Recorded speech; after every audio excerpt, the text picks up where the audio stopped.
Good afternoon class 6 Hindi second. आज आप पढ़ेंगे इस वीडियो के माध्यम से, और हिंदी सेकंड में पढ़ेंगे शब्दकोश।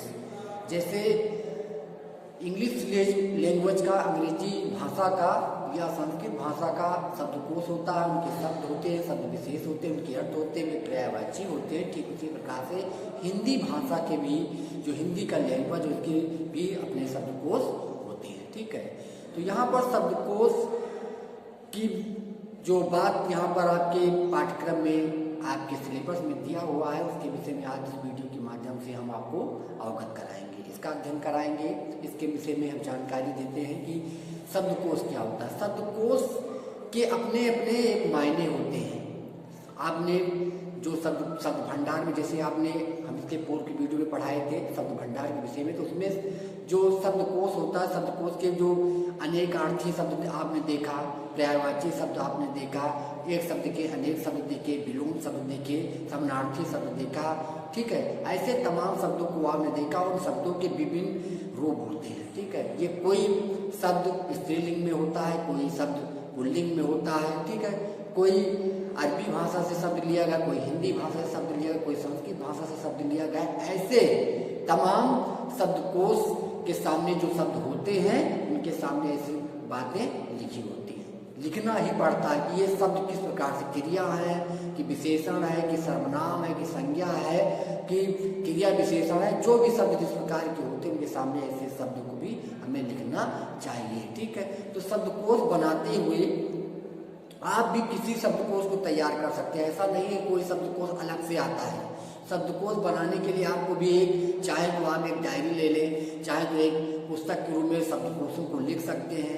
लिख करके शब्दकोशों के संबंध में बता सकते हैं कि शब्दकोश किस प्रकार का है। ये संज्ञा का शब्दकोश है, कि सर्वनाम का क्रिया विशेषण है, कि ये विशेषण है, कि स्त्रीलिंग है, कि पुल्लिंग है। ठीक है, जिस प्रकार के शब्द होते हैं उस प्रकार के उसके सामने आप टाइटल में उसको संधासार करके रूप से डाल सकते हैं। ठीक है, और ये भी डाल सकते हैं कि ये संस्कृत का है, कि हिंदी का है, कि अरबी का है, कि उर्दू का है, कि अंग्रेजी का शब्द है। जो भी शब्द उसके सामने भी लिख सकते हैं। तो शब्द जो कोश होता है, एक भंडार होता है। इन शब्दकोशों का ज्ञान करना, इन शब्दकोशों के ज्ञान से ही हमें किसी भाषा का पूर्ण रूप से ज्ञान भी होता है। तो शब्दकोश किस प्रकार से बनते हैं, किस प्रकार से बनाए जाते हैं, इनका वर्णक्रम भी होता है। ऐसा नहीं जैसे पाए वैसे शब्दकोश बनाना शुरू कर दिया जाए, जैसे पाए वैसे शब्दकोश देखना शुरू कर दिया जाए, या फिर जिस प्रकार के शब्दकोश जैसे दिए हुए हैं आपके शब्दकोश में, यानी कि डायरी में, कि हमें उस शब्दकोशों को देखना, तो किस प्रकार से आप कैसे क्रमों की संख्याओं को आप देखते हैं। तो जैसे अनुक्रमाणिका दी होती है, विषय सूची इसे कहते हैं, उन विषय सूची में शब्दकोश में भी जब आप रखते हैं अपने पास, शब्दकोश में अनुक्रमाणिका दी रहती है, यानी कि विषय सूची दी रहती है। कौन से वर्ण किस पृष्ठ पर, कौन से वर्ण लेकर के कौन से वर्ण किस पृष्ठ पर अंकित किए गए हैं, लिखे हुए हैं शब्दकोश के अर्थ के विषय में, इन सबके विषय में विवरण दिया रहता है। और शब्दकोश सर्वप्रथम शुरू कहाँ से होता है, कहाँ स्वर से शुरू होता है, कि व्यंजन से शुरू होता है, कि अयोगवा वर्णों से शुरू होता है, कि संयुक्त व्यंजनों से शुरू होता है।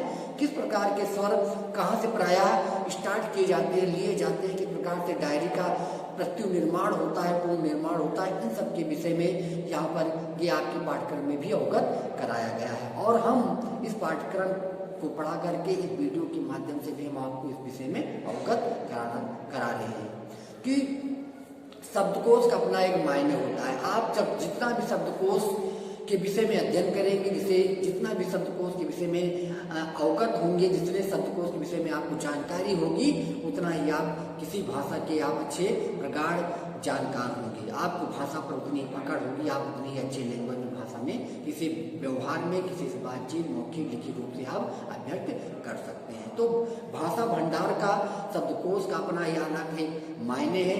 यही पर ये क्या है, ये किसी भी भाषा के आत्मा होती है। किसी भी भाषा के सबसे बड़े प्राण यही होते हैं। अगर इनके विषय में आपको पूर्णता, आपको अच्छा ज्ञान है, तो आप भाषा के मर्मज्ञ हो सकते हैं। इसके अंतर्भाव को आप जान सकते हैं, आप हर चीज को आप जान और पहचान सकते हैं। अब इसमें भाषा शब्दकोशों में कई प्रकार के और भी भाषा, जैसे अवगत हम करा, जैसे ब्रज भाषा का शब्द हो गया, अवधी भाषा का शब्द हो गया, खड़ी बोली का शब्द हो गया, हरियाणवी शब्द हो गया। ठीक है, उसके बाद पंजाबी शब्द होगा, ये भी इन शब्दों को भी पूर्णतः, राजस्थानी शब्द होगा, इन शब्दों को भी पूर्णतः हिंदी हिंदी शब्दकोश में सम्मिलित कर लिया गया। तो उनको भी आपको जानना पहचानना कि किस प्रकार का ये शब्द है, ये राजस्थानी है कि हरियाणवी, कि कन्नौजी है, कि बुंदेली है, कि मराठी है, कि नेपाली, कौन से शब्द ऐसे हैं, शब्द कौन किससे लिया गया है, किस नागरी लिपि से लिया गया, किस अभ्रंश से विकसित हुआ है, ये शब्द कौन सा है, इनके विषय में आपको अगर जानकारी होती है तो ये बहुत बड़ी बात है। तो इसी प्रकार से ऐसे ऐसे हम देखते हैं, तो ऐसे ही शब्दकोशों को लेकर के लगभग 10 करोड़ शब्दकोश आज हिंदी के पूर्ण रूप से विस्तृत शब्द भंडार है, पूर्णतः समृद्ध है हिंदी का। तो और उसमें संस्कृत के शब्द भी हैं, तमाम भाषाओं के शब्द भी हिंदी में समाहित हैं, इसलिए हिंदी का जो शब्द सागर है बहुत विशाल है, ठीक है। लेकिन फिर भी हम तमाम ऐसे शब्दों को जब हम ज्ञान कर लेते हैं तो हमारे लिए हिंदी को बोलना, लिखना, पढ़ना बहुत सहजता से हमारे अंदर विकसित हो जाती है। तो शब्द भंडारों का, शब्दकोशों का ज्ञान हमें अवश्य ही होना चाहिए। तो शब्दकोश को हम कैसे देखते हैं? सबसे सर्वप्रथम हम ध्यान करते हैं कि अंग जो अनुस्वार वाला जो अंग है, यहीं से शुरू होता है शब्दकोश, यहीं से शब्दकोश को हम देखते हैं। अंग होता है, फिर का, खा, गा अंग, फिर इन वर्णों को हम देखते हैं, ठीक है। फिर उसके बाद यहाँ जो होता है अंग आह जो होता है, इसके फिर इससे हम देखते हैं, इन वर्णों को देखते हैं। फिर जो अनुनासिक जो अयोग का वर्ण होता है, जैसे अंग की तरीके से जो चंद्र बिंदु वाला जो अंग होता है, फिर उसके बाद उसको हम देखते हैं और उसके बाद उन वर्णों को देखते जाते हैं, ठीक है। का, खा, और फिर जब वर्णों को देखते हैं फिर साथ साथ उनकी मात्राओं का भी हम योग जोड़ते हैं। जैसे अक लिखा हुआ है तो उन मात्राओं को फिर पहले केवल आ वाला का वर्ण के जो केवल स्वर रहित जो स्वर है, जो छोटे लघु स्वर से शुरुआत होती है, फिर पहले उनको देखेंगे, फिर मात्रा वाला देखते हैं, आ की मात्रा, फिर अका हो जाएगा, आका हो जाएगा, ये सब फिर इस प्रकार के शब्दकोशों को देखते हैं। फिर ई को देखते हैं, ई छोटी की मात्रा वाला, फिर बड़ी की मात्रा वाला, अकी, इस शब्दों को इस प्रकार से जब होता, फिर ऊ छोटा हो, फिर री, इस प्रकार के शब्दकोशों को देखते हैं और देखते हुए चले जाते हैं, ठीक है।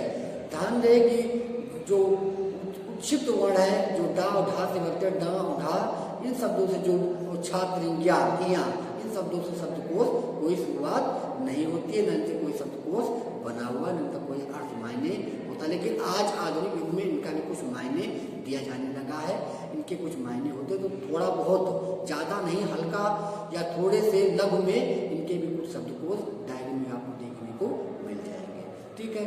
उसके बाद फिर जो छा वर्ण होता है, का, छा, फिर छा का वर्ण शुरू हो जाता है। ये भी वर्ण जो होते हैं, ये भी इसका भी इससे शुरुआत नहीं होती है वर्णों की, लेकिन आज कुछ शब्दकोशों को आज डायरी में दिया हुआ है कि इन वर्णों से कुछ हमें अध्ययन होता है, कुछ अर्थ इनका भी निकलता है, इसलिए इनको भी हम पढ़ते हैं, इनके विषय में हमें जानकारी होनी चाहिए। उसके बाद फिर आ जाता है आ, उसके बाद बड़ा आ से देखेंगे, फिर छोटा, फिर ई देखेंगे, बड़ी ई, छोटा ओ, फिर बड़ा ओ से मतलब दीर्घ ओ से, री से, फिर ठीक है।